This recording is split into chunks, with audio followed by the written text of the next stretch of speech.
Ayun po, welcome po sa ating Bible study po ngayon. At last week po, ang ating pong Bible study ay patungkol po sa buhay ni Adan. So, sa pagkakaalam ko po, may iniwan pong assignment si Brother James. So, sino po sa inyo yung mga nakagawa o nagawa yung assignment? Pwede po kayo mag-unmute para marinig ko po niyo yung mga sagot.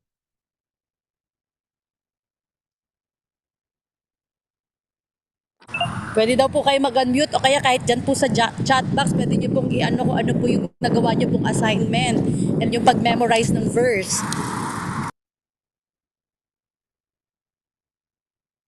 Okay po. Sa gabi po, ngayon pong gabi ang pag-aaralan naman po natin ay ang buhay po ni Eve. At ang ating pong konteksto ay matatagpuan po sa Book of Genesis, chapter 3, verses 2 to 3.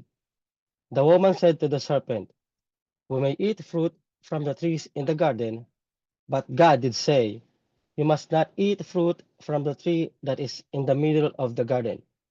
Purihin po ang salita ng Panginoon. At sa pag-aaral po natin ngayon, matututunan po natin ito po, makita niyo po sa screen,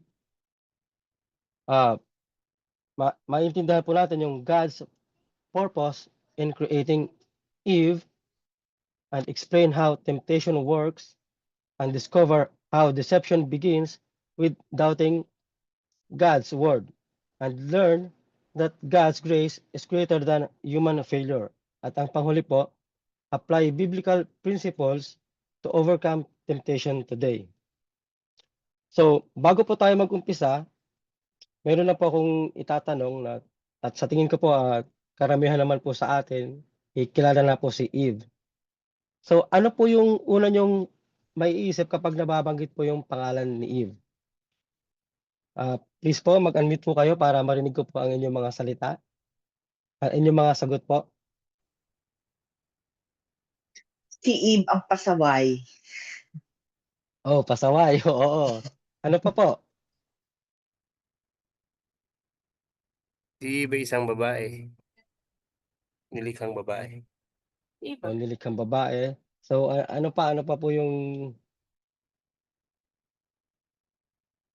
meron pa po? Ayun, galing kay hindi ko po kasi nakikita yung chat box. So, ngayon po ituloy po natin yung ating pag-aaral at mas kilalanin po natin si Eve. Sino po si Eve? Siya po yung first woman, first wife, first mother, first helper, first female steward of creation, and companion in God's mission. So, bago po siya naging unang taong nilalang, siya po muna ang unang babaeng nilikha ng Diyos. So, naalala ko po nung aking kabataan po, ang una ko pong naalala noon, si Eve po yung kumain po ng mansanas. Yun po yung una kong pagkakaalam. So, pero mamaya po, madadaanan po natin yan sa pagpapatuloy po ng ating pag-aaral. And ito po, don't let your greatest failure become your identity. Okay? Next po, at Eve's background. So, ito po ang meaning ng pangalan ni Eve. Ang Eve po ay Chava means the original Hebrew word of Eve. So, it means life or mother of all.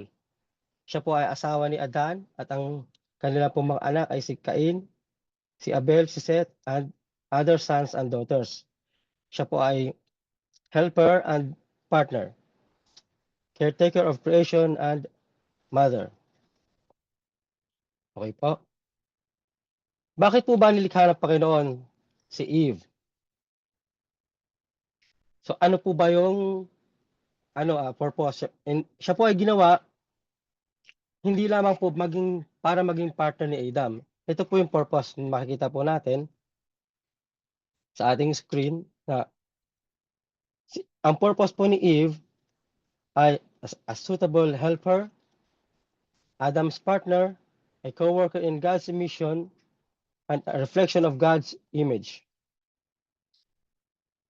Purpose came before the fall. And God created Eve with dignity, value, and purpose. So, dako naman po tayo sa character profile ni Eve. Meron po siyang strengths and weaknesses. Dito po tayo sa strength. Ang kanya pong strength ay number 1, created in God's image, first wife, first mother, and companion in God's mission, at ang panghuli po, receive God's promise of redemption. At ang panghuli naman po, entertained the serpent's lies, focused on what she lacked, and allowed feelings to become stronger than faith. So, ayun po, ito, i-highlight ko lang po itong word na entertain the serpent lies and allowed feelings to become stronger than faith. Muli po natin madadaan mamaya sa patuloy po natin pag-aaral. So, meron pong 6 na major event sa buhay po ni Eve. And ito po, major event number 1. God created Eve. At mababasa po natin sa bandang kanan, Genesis chapter 2, verse 18 to 22. God said, it is not good for the man to be alone. Kaya po, nilikha ng Panginoon si Eve. Yun po ang dahilan kasi yan po, God said, it is not good for the man to be alone. Sa atin pong screen, makikita po natin sa bandang kaliwa, ito po yung ribs or tadyang. At ang bandang kanan naman po ay ang salitang Ezer. Ang Ezer po ay, Ezer is a Hebrew word that translate to helper or one who assists. And Eve was created as a suitable helper.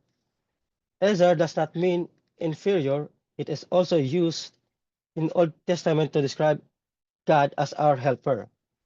At mababasa po natin sa bandang ibaba, kanan po sa bandang ibaba, why was Eve created from Adam's rib? So, ito po yan, mababasa po natin sa Book of Genesis chapter 2, verse 21 to 22. Kaya pinatulog ng Panginoong Yahweh ang tao. Samantalang nahihimbing, kinuha niya ang isang tadyang nito at pinaghilom ang laman sa tapat niyon. Ang tadyang na iyon ay ginawa niyang isang babae at dinala niya ito sa lalaki. So, hindi po ibig sabihin na ginawa si Eve sa pamamagitan ng tadyang ni Adam, hindi po ibig sabihin na mas superior or mas mataas po si Adam. Ang kahulugan po nito ay, it is beautifully illustrates partnership, equality and dignity, and closeness, not superiority or inferiority. Okay, next po tayo. Major event number 2. The serpent's strategy. So makikita po natin sa bandang kaliwa, bandang ibaba, ayun po, Satan did not begin with a sin. He began with doubt. So kung mababasa po natin, ayan po, did God really say? So dapat ba talaga? Or okay lang naman, siguro. At wala namang makakaalam. Ayun po, at hanggang po sa ngayon, yan po rin po ang strategy ng mga enemy ngayon. Okay, next po. Major event number 3. Eve added to God's word. Ano pong ibig sabihin nito? God said, do not eat. Ito po yung utos ng Panginoon. At mababasa po natin sa Genesis chapter 2, verse 16 to 17. Sinabi niya sa tao, makakain mo ang alinmang bungang kahoy sa halamanan maliban sa bunga ng punong kahoy na nagbibigay ng kaalaman tungkol sa mabuti at masama. Huwag na huwag mong kakainin ang bungang iyon sapagkat sa araw na kinain mo iyon ay mamamatay ka. So ayan po, maliwanag po, di ba? Kung maalala po natin, ang pagkakaalam ko po dati, ang kinain po ni Eve ay mansanas.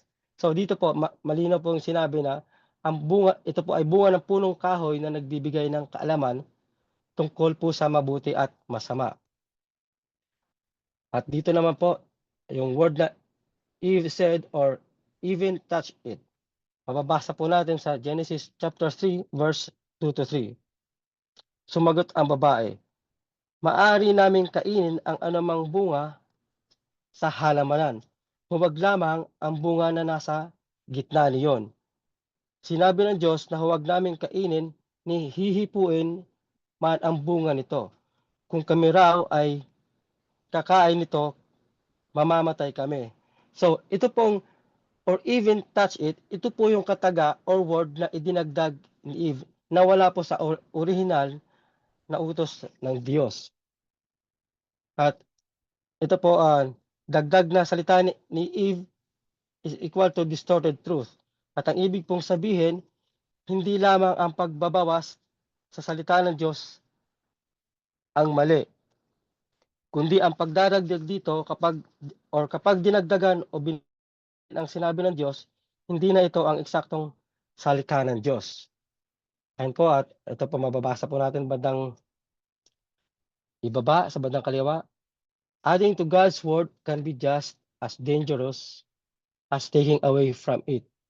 And God knows word accurately before sharing it. Okay, next po tayo sa major event number 4. And po, makikita po ninyo sa ating screen at sabihin nito ay pagpapakita ng unti-unting nahuhulog, kung paano po unti-unting nahuhulog ang tao sa kasalanan. Batay po sa nangyari kay Eve sa Genesis chapter 3 verse 6. Ayan po, kung makikita po natin, yung see, yung word na see or makita. Ang ibig po yan, nakita ni Eva ang ipinagbabawal na bunga. At ayun po, at sa simpleng pagtingin lamang, dito po nagsisimula ang tukso. Ano po yung aral dito? Ang aral po ay mag-ingat po tayo sa mga bagay na pinapasok natin sa ating mga mata at isipan. At ang pangalawa po, desire or magnasa. Ninais niya ang bunga kasi ito po ay mababasa po natin bandang itaas, it is a good for food. Dito po nagsimulang manaig ang sariling pagnanasa kaysa po sa utos ng Diyos. At ang pangatlo po, justify or bigyang katwiran. Doon po makikita po natin sa event, major event number, yung sa kanina na parang nagda-doubt na siya.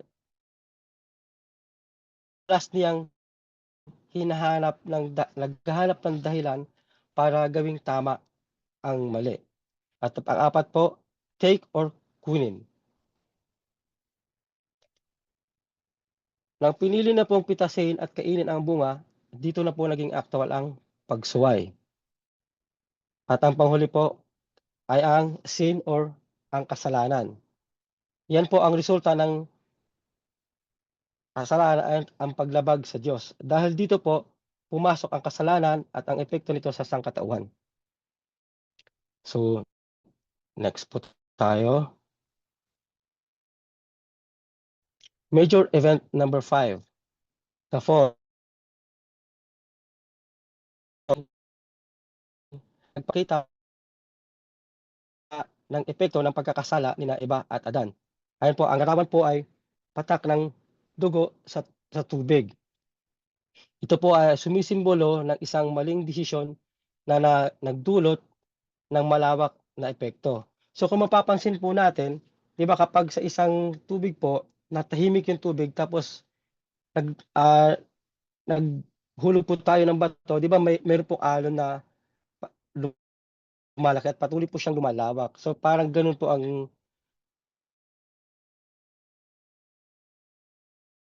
ang nangyari.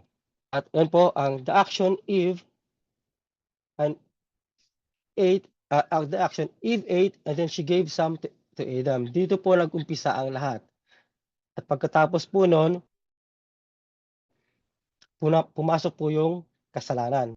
At pagkatapos naman po noon, shame entered or pumasok ang kahihiyan. Pagkatapos po nila magkasala, napansin nilang hubad sila at nagtago.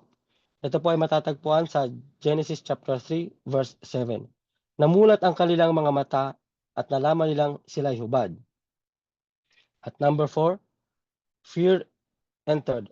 Pumasok ang takot. Natakot sila sa Diyos at nagtago sa Kanya. Ito po ay mababasa po natin sa Genesis chapter 3 verse 10. Natakot ako dahil ako'y hubad. At ang panglima po ang broken relationships.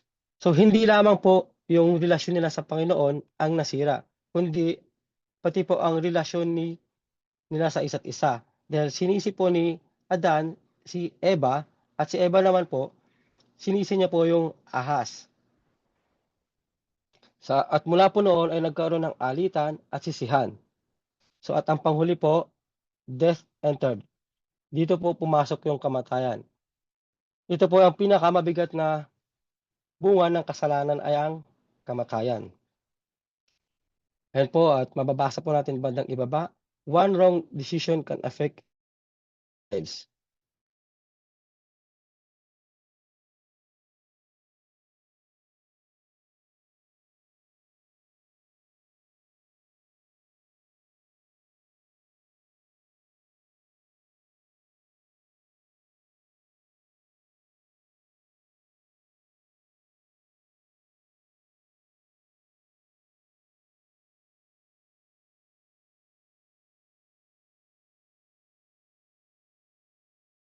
Crush the serpent. Ito po ang pagdurog sa ulo ng ahas ay sumisimbolo na sa ganap na tagumpay ni Jesus laban kay Satanas, kasalanan at kamatayan. So yun po, the first promise of Jesus appears immediately after humanity first failure. Grace come before history even unfolded. Okay, next po. Meron po dito 5 major lessons. So, ayan po, makita po natin number 1. Satan usually starts with doubt. Dito po kung maaalala po natin, ito po yung nasusulat sa major event na balikan po natin. Na si Satanas po ay nag-uumpisa sa pag-aalinlangan. At ang aral po dito ay hindi ayan po. Satan usually starts with doubt.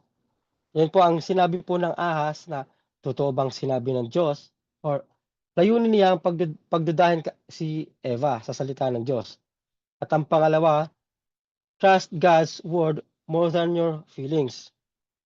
So naramdaman po ni Eva na ang bunga ay mabuti sa pagkain. At kung maalala po natin, ito po yung weakness ni Eva. Iba po? Yung patungkol po sa kanyang feelings. At ang aral po dito, hindi lahat ng mukhang mabuti ay tama. Ang damdamin ay maaring magbago, ngunit ang salita ng Diyos ay hindi nagbabago. At number 3, be careful what you entertain. Mag-ingat po tayo sa mga bagay na pinapasok sa ating puso at isipan. At ang aral po dito, ang ating po mga iniisip, pinapanood, or pinapakinggan, at hinahayaang manatili sa ating puso ay malaking epekto po sa ating pagdidesisyon. At number 4, your choices affect others. At ang aral po naman dito, ang ating mga desisyon, mabuti man or masama, ay nakaka-apekto po sa ating pamilya, sa ating kaibigan, at maging sa mga susunod na henerasyon. At ang panghuli po, God's grace is bigger than failure. Bagamat nagkasala sina Adan at Eva, hindi po sila tuluyang pinabayaan ng Diyos. Hinalap niya sila, kinausap at nagbigay ng pangako na balang araw ay darating ang tagapagligtas upang talunin ang kasalanan at si Satanas.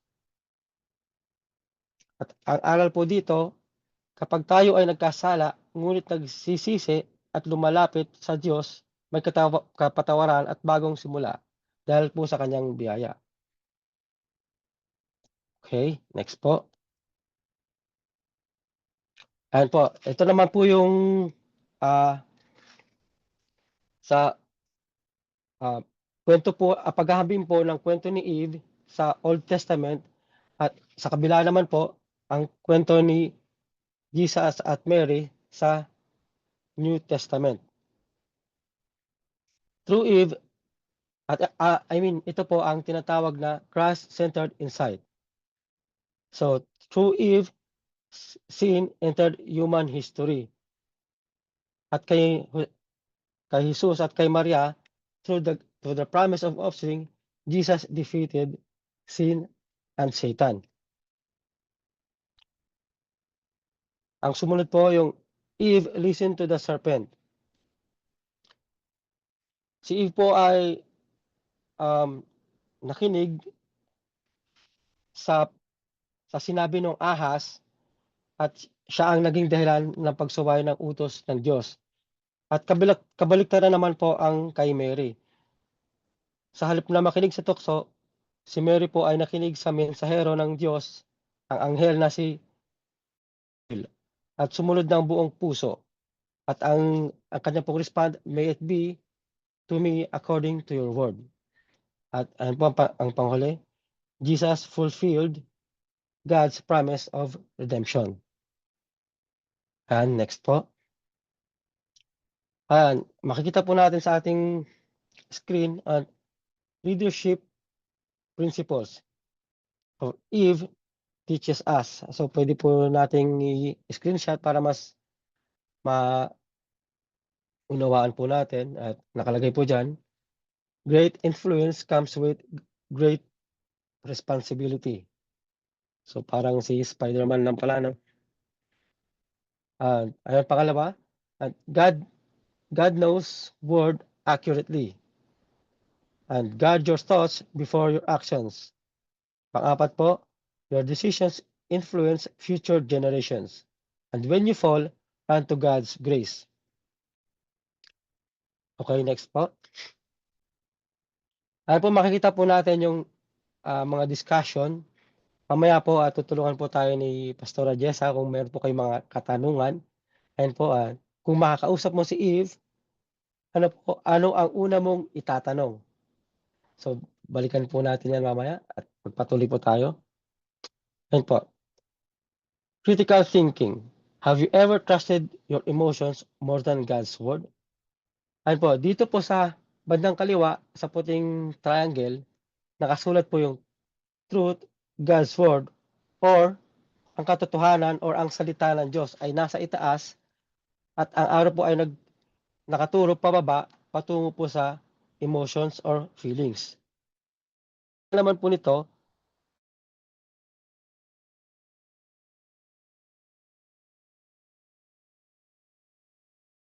naman. Kapag salita ng Diyos ang pinagbabatayan natin, magiging matatag ang ating buhay dahil ang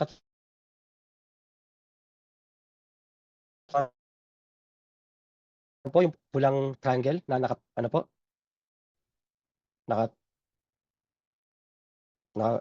nakasulat po ang feelings at ito po ay may araw na nagtuturo pababa sa maliit na espasyo ng truth. Ang kahulugan naman po nito ay ito ang delikadong sitwasyon kung saan hinahayaan natin ang ating emosyon ang magpasya kung ano ang totoo. Dahil po ang emosyon ng tao ay pabago-bago. Ngayon po ay masaya, bukas takot or galit. Madali tayo pong mapapahama kung ito po ang ating gagawing gabay. So ayun po, personal life application. Ayun po, ask yourself this week. So paki-screenshot na lang po para mas ma-save po natin at mai-apply po natin. Ayun po. Okay, next po. Excuse me. Ayun po, at meron po tayong weekly goal. Memorize this verse and reflect on God's design for relationships. And po, Genesis chapter 2, verse 18. It is not good for the man to be alone. I will make a helper suitable for him. And po, ang weekly challenge natin po before our next Bible study. Ayan po. Pakibasa po yung ano po natin sa screen.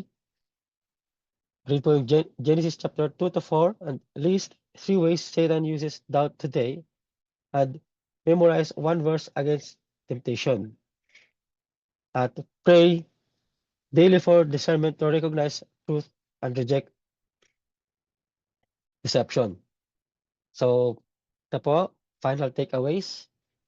At remember, God created you with dignity and purpose.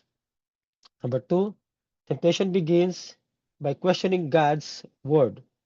Feelings should never become your final authority. And one decision can impact generations. God's grace is always greater than your failure. At sa bandang kanan po natin, ang the greatest question, Bisaya ba? The greatest question is not, how strong are my feelings? And the real question is, will I trust God's word even when my feelings say otherwise? So trust God's word more than your feelings. So yun po ang ating Bible study at to God be the glory. At salamat po sa inyong oras at panahon.